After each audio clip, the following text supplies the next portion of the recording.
at numbers in the Rolodex. God dang it. God. This is the list. Blow it up a little bit. Hold on, let me blow it up. Oh, that's hot. Oh, my, the abs on that one. Dang. That is unbelievable. Where's Justin? Justin? Stand up some business, I believe. Dude, I just lost 5 pounds. All right. Way to go. There you go. Oh, yeah. BLT. Oh, You wash your hands, man. Yeah.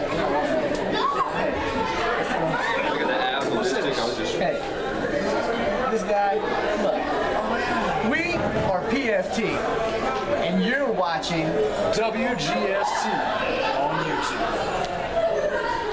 only.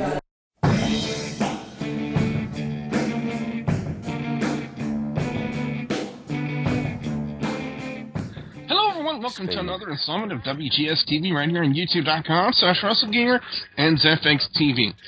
I'd like to thank everybody who has joined us yours truly through the playthrough of BioShock Infinite, and I hope you guys really enjoyed the review as well, because whenever we do reviews here on whether it's here on WGS-TV or on Hardcore Wrestling Radio, every review is brutally honest. And that's one thing you always find with us, is brutal honesty. So I hope you guys really enjoyed that. Now we're going to be picking it up back up with The Last of Us. Now, bring you guys up to speed just a little bit.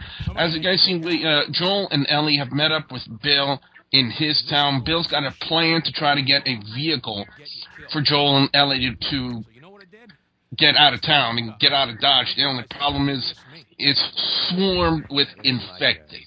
So you guys are going to see our attempts to get to that military vehicle that's stuck in the school to try to get the battery that's in that vehicle to use into another vehicle. So I hope you guys just sit back and enjoy this little playthrough, because I will tell you this, around this time is when I really start to die a whole lot. I will say this, after doing BioShock Infinite the past month and a half, just straight that, getting back on The Last of Us made me realize it's hard as balls. But it's still fun, If it wasn't hard, if it wasn't challenging, it wouldn't be fun. So, while you guys are sitting back and watching this part 11 of The Last of Us, we got a review for you. Yes, we do. It is the TNA Impact Wrestling review for the week of November 7th, 2013. Let me go ahead and introduce the panel for this review. First off, he is the host of Hardcore Wrestling Radio, which can be heard exclusively, guys, and I'll emphasize it even more, exclusively, on YouTube.com/HWR show. He is the Illuminous One, the Shining Star, Rick Starr. Rick, how you shining? I'm shining pretty good, Billy, and thanks for having me. He's our resident music mogul over on YouTube.com/LanceMossTV. He is the incomparable Lance Moss. Lance, how you doing? Little sleepy, but let's get on with this. And he is the odd one out because he does not have a YouTube channel. He's the Bay Area MVP, known as Will. Will, sup? Odd one out on YouTube. Wait, isn't EC3 on YouTube? Never mind. Anyway, the opening segment is basically we're seeing the main event Mafia being put on the shelf because really it's something that he should have done with Aces and Eights. Right from the get-go, right when it starts becoming a little bit dull and, there's no angle for it, so there was no point in keeping it together. So they did that with Main Event Mafia, though. And then, of course, we had Roode and Angle again. And tell you what, this angle right here with Bobby Roode and Kurt Angle has got to be more interesting than anything they've ever done with Aces and Eights. I'm sorry to say that, but to me, I find myself more intrigued on what they're doing with Bobby Roode and Kurt Angle, Rick, than anything else they've done in quite some time. Yeah, you know what? Especially the way with TNA's been going with a lot of their storylines, and it's just, they've really had, this is one thing that really keeps it keeps TNA interesting. So I do have to agree with you absolutely, 100%. Yeah, I will say this, though. The segment kind of started off a little bit mild. Nobody really understood what Sting was saying. And that's not really like Steve Warden, a.k.a. Sting. He's really very good on his promos, and I think tonight fans just really didn't understand where they were going. And, when he was embracing everybody, when he got into Magnus, they made it go a little bit hesitant, which kind of, is that maybe a hint of a Sting-Magnus feud? Who knows? Well, I think... Go ahead. Well, yeah, it's obviously that's what's brewing. Magnus has been pulling away from Sting for the past couple of weeks. We've been seeing that, so that's obvious. Where it's leading to. That's why I think they had to break up the main event Mafia. Now they didn't want to do it while they were in the Mafia, so they said, "Hey, let's put it on the shelf." So it works. I'm gonna go 4 out of 5 on the opening segment because, like I said, it started out a little bit mild. And then they really dialed up the intensity with Kurt Angle and Bobby Roode, and I really, really like that. Because, again, that's emphasizing the angle and making it look good. And that's what they did here. Now, when we look at the opening match, a triple threat knockouts match, with the winner becoming the new number 1 contender for the knockouts title, currently being held by Gail Kim, and the Lady Man Tappa. We had Velvet Sky, thank you, Brooke Tessmacher, thank you, and ODB. Why? But never mind, I won't go there. There's one thing I definitely will say about the cameraman, Rick. I love TNA cameraman so much. Yeah, I definitely have to say, I don't even think I was paying attention to the match. I was paying more attention to Velvet Sky's ass the whole match. I don't think we've seen Velvet Sky walk around in a miniskirt with a thong in a while. She's not let the pinches loose in a while. I don't think it started out as a thong, though. Yeah, I think they were panties, but, they started riding up her ass, but hey, you know what? That's a bonus for us. I saw the segment, though. I saw the spot. It was when Brooke Tessmacher was throwing Velvet into her. Instead of grabbing the skirt, she grabbed what was under the skirt and threw Velvet into ODB, who was in the ring ropes. Yeah. It was that point. Hashtag wedgie. Hashtag thank you very much. But the finish of the match is a little bit interesting. Gail Kim and Lady Tappa came out. They interfered in the match, so therefore there is no winner. And then Gail Kim throws out an open challenge to any women's wrestler outside of TNA to come in, and if you can beat me, I'll give you a title shot. How do you respond to that, Rick? I mean, what's your thought? What are your thoughts on that? That sounds like to me that they're going to try to bring a new person into TNA. That's the obvious sound. Because let's face it, they got this Lady Tappa, who again ran right through everybody, including ODB, which I'm sorry, it was a mistake. Don't get me wrong, I don't think that Lady Tappa, I know how you feel about it, but let me just get my words in for a minute. I think that it's good that she should be dominant, but if they want to have her at least be dominant like this way, at least let Gail Kim get the heel attack from behind and then let her be dominant. It would have made so much more sense at the stage of her career. To do it now is just killing everybody off, and if, let's say 2 or 3 months down the road, they make her look like a jobber, what's that going to say about everybody else? That's an interesting point there. Your score? For the match alone itself, with the exception of the post-match segment, I'm going to have to give it a 3.5 out of 5. Like I said, I was just looking more at the ass than the ass than anything else. I was going all guy on that one. Well, go backstage. Bully Ray and got Knux and Garrett Bischoff. They're kind of talking about what Ken Anderson had to say to them earlier in the night. Ken Anderson just wants a match with Bully Ray, and of course there's already been quite a bit of doubt in Knux and Garrett Bischoff about this, and then they said they're going to have a call on a vote for the future of the Aces and Eights, which would lead us into the in-ring segment. There's also a point where Dixie Carter is mad in her office, and I think the sole reason why she was mad is because there's a segment out there that was kind of like what the NWO used to do with WCW, that the following announcement has been paid for by the New World Order. Well, they kind of did that with AJ Styles. It's a group called the Friends of AJ, and it was AJ Styles talking about how he was defending the title in AAA over in Mexico, and he said he can't wait to defend the TNA World Heavyweight title for his fans all over the world. So that's what I believe Dixie Carter was quote upset about, and then of course EC3. That's all I'm going to say. I'm not going to say any more than that. But we get into this in-ring segment, and it was kind of interesting, seeing first G.Bischoff hanging up his cut on the apron, Knux doing the same, and then, of course, a stare down with Bully Ray and Taz. Taz then said he was out there all saying that, Aces and Aces was always about you, your agenda, and Ken Anderson was out there. He was just kind of enjoying himself, and we had a little referendum to Stone Cold Steve Austin about don't trusting anybody, and it turned out to be a big ruse by the Aces and Eights. It was a setup to get to Mr. Anderson. And, Will, looking back on this segment, what are your thoughts on it? Do you think it was well done? Were you, believing the fact at that time that, the Aces and Eights were actually done? Or did you think that this was just basically all a setup, which what it turned out to be?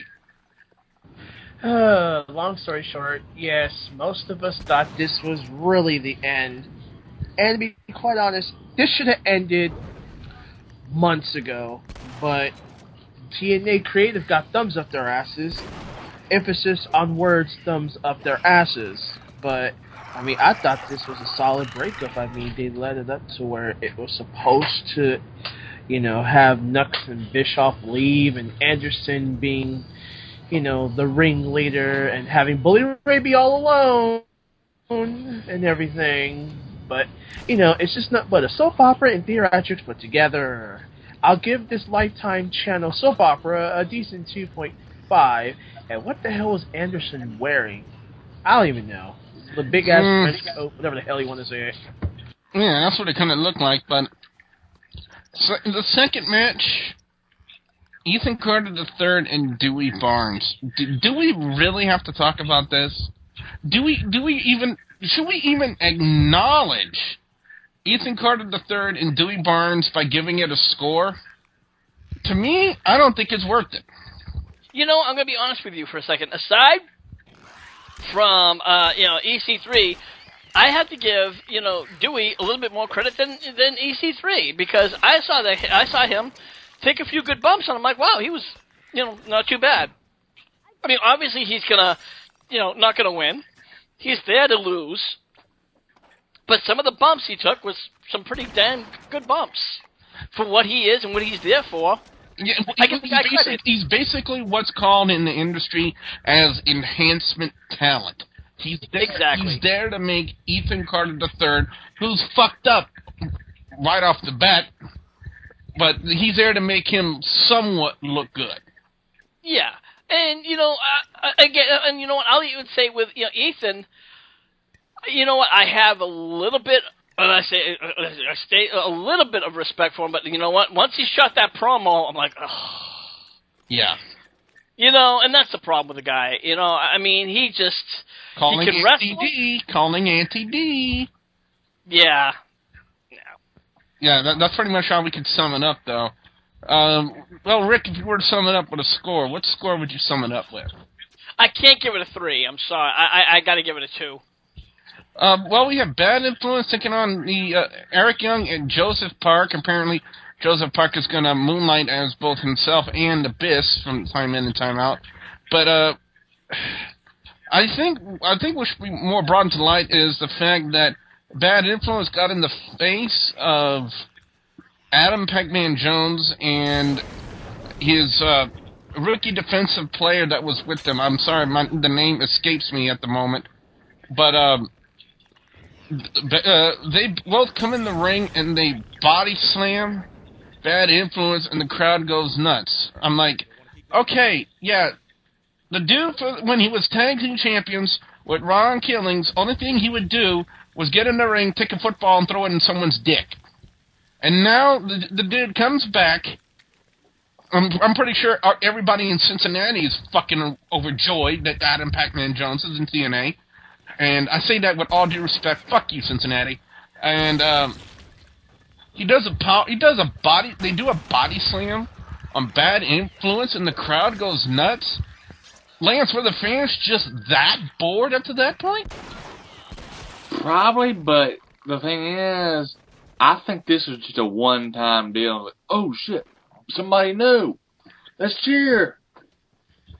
But yeah, because you know how it can be sometimes. Sometimes you see somebody new and it just gets that pop. I don't know. I just feel like ranting so badly about PacMan Jones on tonight's Impact, but I'm gonna save it for another day. If it truly is a one-off appearance, then I will not rant about Adam PacMan Jones. If this isn't a one-off appearance and they brought him back to just a working angle against Bad Influence, then guess what? Woo! Rant will be coming. Rant will be coming, and you, Adam PacMan Jones fans, will not like what I have to say. Well, can I say something real quick about this guy PacMan Jones? And it's not even about him indirectly. It's more about our lovely, TNA president, Dixie Carter. How would you even associate the word lovely with Dixie Carter? I was being facetious. He's smoking right now. Thank you. Well, no, I'm not. I wish I was. Believe me, I wish I was. But the truth is, all week she was kind of saying, oh, I got a former world champion coming. And she was bragging about it. And you're thinking, okay, I'm like thinking, and I'm like, okay, this is not going to be nobody special. I'm like thinking, God, who's it going to be? And it was just going to be a big failure, and what it was. She had my hopes up because she didn't have mine up, but I mean, it's just like, Well, the thing is, the first name that came to my mind when she said world title holder was Jeff Jarrett. Really? Yeah. I was thinking of David Arquette. TNA world title holder, not WCW world. Well, she said a former world champion. She didn't say a TNA holder. She said a former world champion. God. Yeah, if they want to fucking bury their company, yeah, bring David Arquette into there. Look what they're doing with the company. Do I need to explain? Ugh. But anyway, Lance, your score for Bad Influence taking on Eric Young and Joseph Park? I'll give it a 3. Now, just like what they did the previous week to set up the main event between Jeff Hardy and Chris Sabin, of course we're going to have the Wheel of Dixie. It made its appearance when Kurt Angle was out there calling out Bobby Roode, but he gets interrupted by Austin Aries reminding him about the matchup they got next week. So this was the spot for the Wheel of Dixie. What would the match be between Kurt Angle and Austin Aries? It lands on submission match. And you couldn't have had two better submission side guys to go at it. I think if they really wanted to do a really good submission match, they should have paired Angle and Samoa Joe, because that would have tore the fucking roof off the place. But Austin Aries, he's got the last chancery of submission holds. He's probably got another bevy of submission holds that we're not familiar with, probably from his days in Ring of Honor. You never know. But it should be interesting to see how they work a submission match with Angle and Austin Aries. And of course, Bobby Roode still wants to feud with Angle and starts attacking him after he hits Austin Aries. Aries comes back out to go after Bobby Roode and is basically just, breaking out into bedlam and mayhem, basically what we had at the opening segment. So this goes back to what I said earlier, is the fact that the Kurt Angle-Bobby Roode feud seems to be more interesting than anything else they're doing in TNA right now. Yeah, and then you got the many steps of Angle's injuries, and Roode wanting Angle, Angle wanting Roode, shampoo procedure, wash, rinse, repeat. Okay. But the truth is, if they do end up fighting one more time at the next pay-per-view, I think what's the next one? Lockdown, right? Isn't Lockdown the next pay-per-view? No, well, not necessarily. Their next special is Turning Point.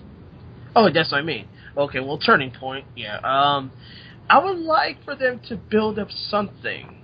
I would really want this to end up at least a 4-star match. But, kind of speechless on why they keep setting up Angle for injury and then one calling out the other. I mean, one may tell, but who knows? I'll actually give this one a 3.5. I mean, I like the Angle, I like the build-up, but I just don't like how they're setting up Angle with all these off again injuries. That it just sounds so blah. But you guys can figure it out. One's gonna wonder, will they have Bobby Roode do a run-in on next week's match between Kurt Angle and Austin Aries? If they really want to play up to this feud, it's more than likely we're going to see Bobby Roode being involved in Kurt Angle's match, trying to cost him the win against Austin Aries in a submission match. But anyway, we look at the main event, Full Metal Mayhem, Jeff Hardy and Chris Sabin. And I think the main question that needs to be asked about this match, Rick, is did this match live up to the hype? Did it live up to the potential, knowing Jeff Hardy's history in a Full Metal Mayhem matches and knowing the potential of Chris Sabin? Did this match live up to its potential? You know what? I have to give it, it was a really good match for what it was. I watched this and I was like, wow, there was a lot of great spots and I was like, holy shit. I wouldn't say it was a 5-star match, but it was definitely at least a 4 or at least a 4.5 star match. I thought a Full Metal Mayhem match was like a true ladder match, tables on the chairs with a ladder, but again, they weren't fighting for anything, there was no, so obviously they had to do the pin. But other than that, it was a great, great, great match. There was one spot where Hardy had the table set up on the table, had the table set up on the floor. Sabin was laying on top of the table. He goes up top of the turnbuckle, goes a full body splash. Sabin rolls out of the way. He just catches the table full force and plop, and it's just bang. Ugly, ugly spot. All right. On that note, ladies and gentlemen, it's now time to find out everyone's overall scores and their picks for best and worst match or segment of Impact Wrestling. Rick, starting with you, your overall score and your picks for best and worst match or segment of Impact Wrestling. The reason why, guys, I'm being skipped over is the fact that I was away for about 75% of this show. So even though I did go back on YouTube and watch a few of the segments back just the way I could be familiarized myself with what happened on the show, I didn't see it from top to bottom fully. So I'm not going to give it a score or a pick for best and worst match. So we're going to go to Rick and get his overall score and his picks for best and worst match or segment of Impact Wrestling. Yeah, top to bottom, I want to give it a 3, and I mean that's really being kind. It really just there was really more segments and matches, and that's really one of the big problems with this show. I have to say that the best match of the night obviously was the main event. It was excellent. If I had to give it the worst, obviously you have to go with EC3.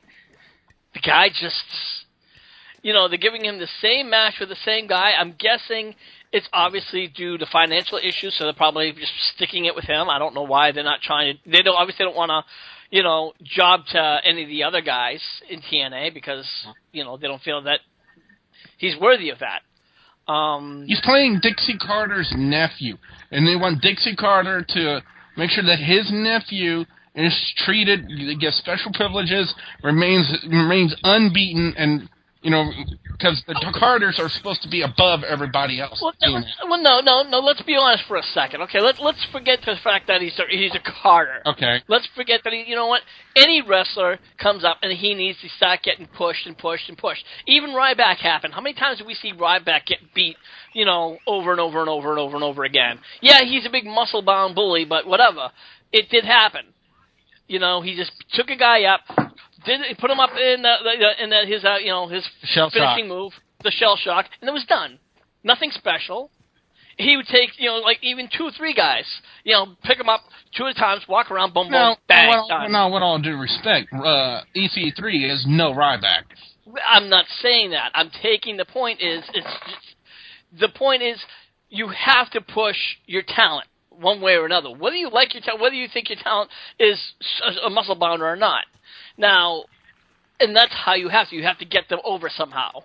And that's how they're doing it. By having him go against the same no-name jobbers? Unfortunately, right now, let's face it, TNA has no real other talent to push him over. You do bring up an interesting point there. That's the problem. It's if they had the money where they could push him over, against some of the younger talent or the other talent. Who else have we seen on each and every week? We've seen the same 5-10 people each and every week, and that is a major problem with this company. Yep, well, on that note, guys, let's go over to Will and get his overall score and his picks for best and worst match or segment of Impact Wrestling. Okay, overall, I'll give it a 3. It was an okay show. Too many segments, though. There was only 4 matches, so let's get that straight. Best match would have to be the Full Metal Mayhem match between Hardy and Saban.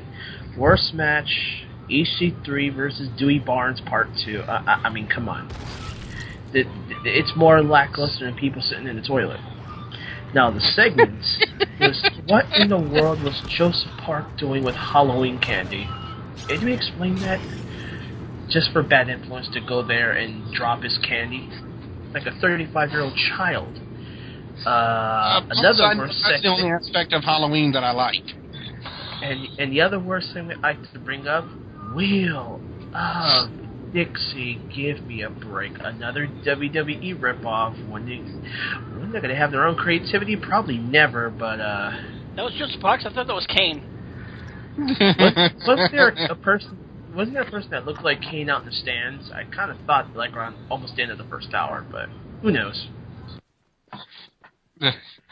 I was going to say something, but I'm going to keep it to myself. I was go over to Lance and get his overall score and his picks for best and worst match or segment of Impact Wrestling. Well, I'm going to give a little bit higher than what the guys gave it. Give it a 3.5, because it finished strong, which I appreciate. Best match gotta be the Full Metal Mayhem. Worst, Ethan Carter, the third. I mean, can they not slip some local indie guys like $200 or something to get him some different enhancement talent? Because the same 2 guys, come on. Even $20, you know? Or something. Well, anyway, on that note, ladies and gentlemen, what we want to know now from you guys out there, the viewers and subscribers, your thoughts on Impact Wrestling this week. What are your overall scores? What are your picks for best and worst match or segment of Impact Wrestling? What we want to hear from you guys out there. Yes, that means everybody out there, Rick. That means XTC69, a meta rule of 45. Hey, you know what? I got no problem with XTC69. If XTC69 has something he wants to say to me, he can always come over to my YouTube page, HWR Show, subscribe, and he can say everything and anything he wants to say to me personally. He's more than welcome to. I got no problem with the guy. He's the one who's got the problem with me. So. And how long would you wait until after you banned him? I don't ban nobody. Hey, I don't have thin skin. I'm not like, people like that who say, oh my God, you're saying bad words to me, I gotta ban you. Say whatever the fuck you want to say to me. Come on, don't sing it, bring it. That's what I gotta say. On that note, guys, don't forget to like and favorite this video. Rick, where can fans check you out on HWR? You can check me out, as I said, on my new, we are now subscribed over on HWR Show on our YouTube page. And, of course, you can always find us on our Facebook page. That's Facebook.com/Hardcore Wrestling Radio.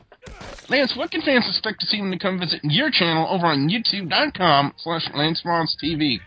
A little bit of wrestling reviews, album reviews, NASCAR reviews, cooking videos, Q&As, and whatever else pops in my head. And ladies and gentlemen, he's planning on cosplaying as Ethan Carter III at the next Comic-Con. He's the Bay Area MVP known as Will. Will, what you got coming up? Hey, that's one cosplay I will not take gratitude for. No, actually, I will be going to Anime Overdose. It is an anime convention here in San Francisco, which will be at almost the start of December. Then I'll be going to the FanimeCon 2014 in San Jose, our biggest California anime convention. I've got my hotel room and my cosplays ready to go. As far as your question, I'll be around both pages, just try to solidify both pages to greatness and to Ecstasy 69. I only got one thing to say to you.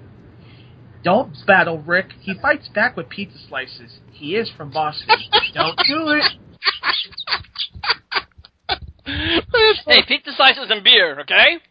Don't forget to like the Facebook page, which is facebook.com/WGS-TV, and don't forget to please subscribe to youtube.com/WrestleGamer and youtube.com/ZFXTV Network.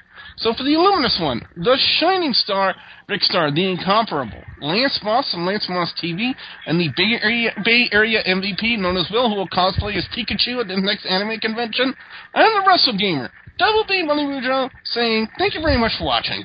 We'd like to remind everyone that Ethan Carter III fucking sucks. We also find out the next week that Ethan Carter is going to be having a sexual affair with his Auntie Dixie. Oh, yes. Oh my god. Ethan Carter III gets a world title match? Oh, shit. Welcome to the Twilight Zone. And someone farted. Kill it, Rick, please. Stoke answers.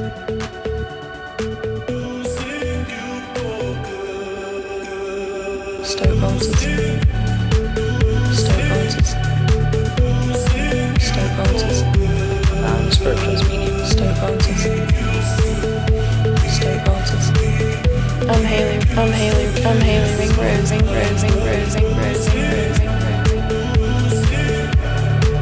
Stoke answers. My name's Andrew Weatherall. Spiritual medium. Stoke answers.